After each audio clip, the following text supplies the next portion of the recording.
Hello, hello, hello. I'm not sure I've ever been live on my personal profile, but here I am.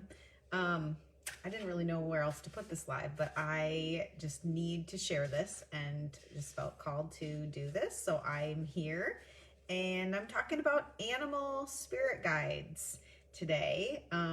If you've never heard of what an animal spirit guide is, I'm going to let you know. I'm going to kind of tell you a little bit about what they are and I'm going to share just a tiny little bit of my story and why I believe in them.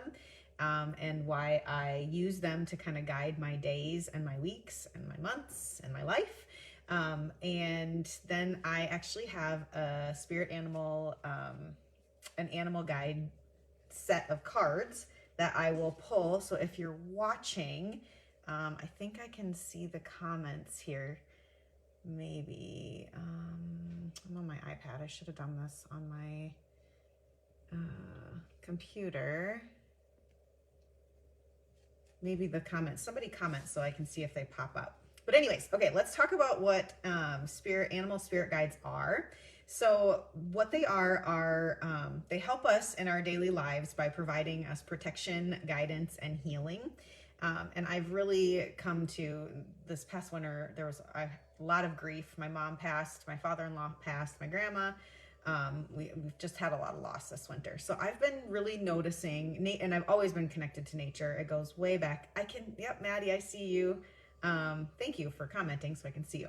Anyway, so I've always been connected to nature and I always feel at peace and at home in nature. And so it really makes sense for me to connect with these spirit animals, these spirit guides, just because I've just always felt that connection. But the point in my life where I realized that this was a really real thing was actually when I was pregnant with Clara and I was having energy work done. And that day, my friend Carol was doing some cranial sacral on me, and she heard a bird during the energy work. She was actually checking in with Clara.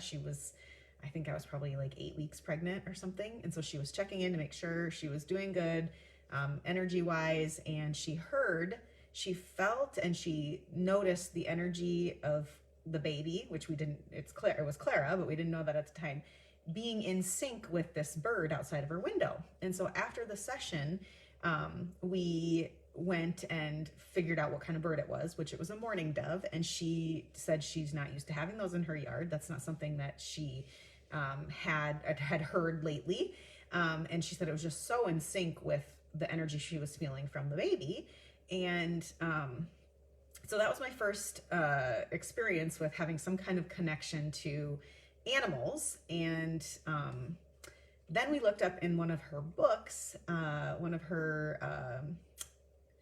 can't remember what the book was called, but it was just basically saying, it was similar to these cards, like saying what animals meant to, and it goes way back to indigenous peoples and just way back. I need to learn more about the culture of it. Anyways, the book that she had, we opened it up and looked up dove, and it was all about being like motherly. And one of the lines in it, I'm actually writing this story about in my next book. I've written it all out, so I maybe should put it in a blog post and explain it a little better written. But it said things about birth and renewal and fertility and new life after loss. And this was, if you don't know my story, we lost our first son in 2015. He was stillborn. So having babies after loss was a really challenging but amazing, joyous thing for me. But it just confirmed hearing that mourning dove.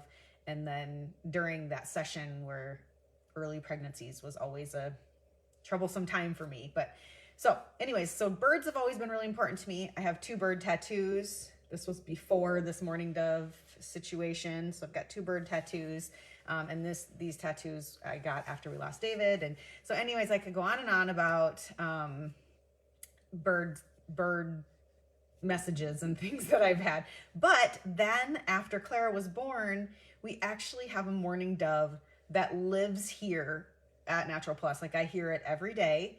I see it. And the reason why I'm going live is because I'm actually going to offer a random workshop on Wednesday night at 8:30. And I got it all ready to go last night. It's just something I've been feeling to do. And I got it all ready to go. And then I thought, I don't know if I'm going to do this. I'm really busy with the nursery, and I'm not sure that even people will be interested in this. And then I thought to myself, you know what? I'm going to ask the guides.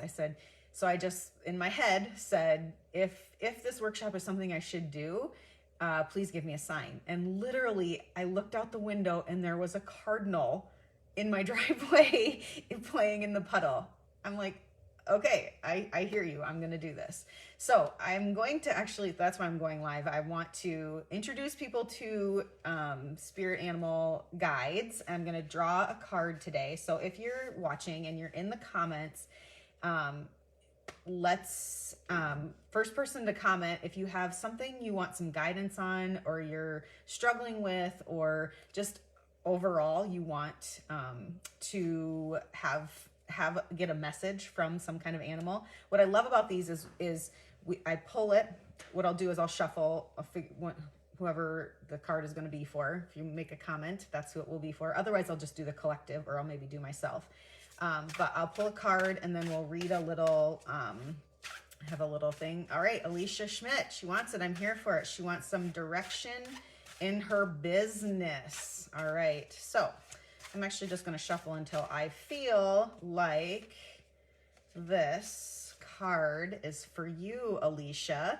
So this is, P.S. I got this set of cards at Holistic Harmony. She has a lot of, this is not my only deck of cards, by the way. I love pulling cards for people. It just helps. And I pull a card for myself every day, and every Sunday I pull several cards for myself to guide my week. But I could talk for hours about that. But anyways, Alicia, Blue Heron, and it says, make a stand for what you believe in and do what feels right in spite of any judgment or disapproval from others. I feel like this is a great one for you. I love this. Okay, so that's what it looks like, the Blue Heron. And I actually, if you, Alicia, sometime you and I should get together, I will tell you another story about the Blue Heron that I have. I have a connection to blue herons as well. I'm so glad that I'm introducing you to this, Alicia. So let me just read. I'm going to read to you what the Blue Heron means. So I already read the make a stand for what you believe in and do what feels right in spite of any judgment or disapproval from others. Okay, so trust your deepest sense of knowing what the right action is and do it. And don't rely on others to tell you what to do or how to act. Not everyone will approve of the decisions you make, and if your choice goes against the grain of what people expect from you, you'll no doubt run into strong criticism and judgment. Stand still, look around you, and breathe.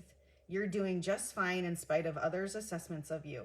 Besides, your greatest and most fulfilling support will come from that place inside that guides you by revealing signs that tell you what path to follow. Heeding these signs helps your soul be in alignment with Spirit's intent for you. You may have to get both feet in the water and wade through the dregs of other people's disapproval, asserting yourself where needed. Practical optimism and clarity of purpose will always dissipate any tendencies towards cynicism or self-pity. Trust in your inner knowing and let that be the source of your strength to help you keep moving forward.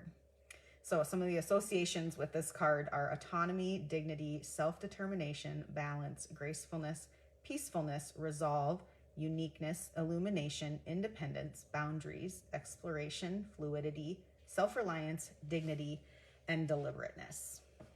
So one more time, here's the Blue Heron. I love these cards. I think they're so beautiful. I think that they are a great way to give yourself some guidance. So like I said, I am hosting a workshop. It's a quick pop-up workshop. It's for fun. It's $44. It's on Wednesday night at 8:30 p.m. Central Standard Time. And I'm going to dive even a little bit deeper into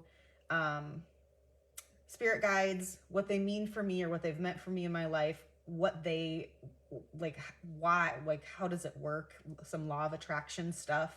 You don't really even need to know how it works. You just need to believe in it and be attuned to it and be aware of it.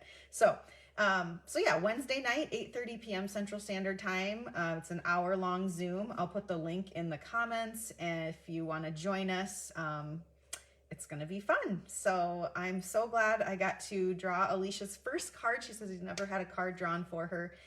If you are interested in having a card drawn for you, would love for you to join us at the workshop on Wednesday night. And let me know if you have any questions. Thanks for watching.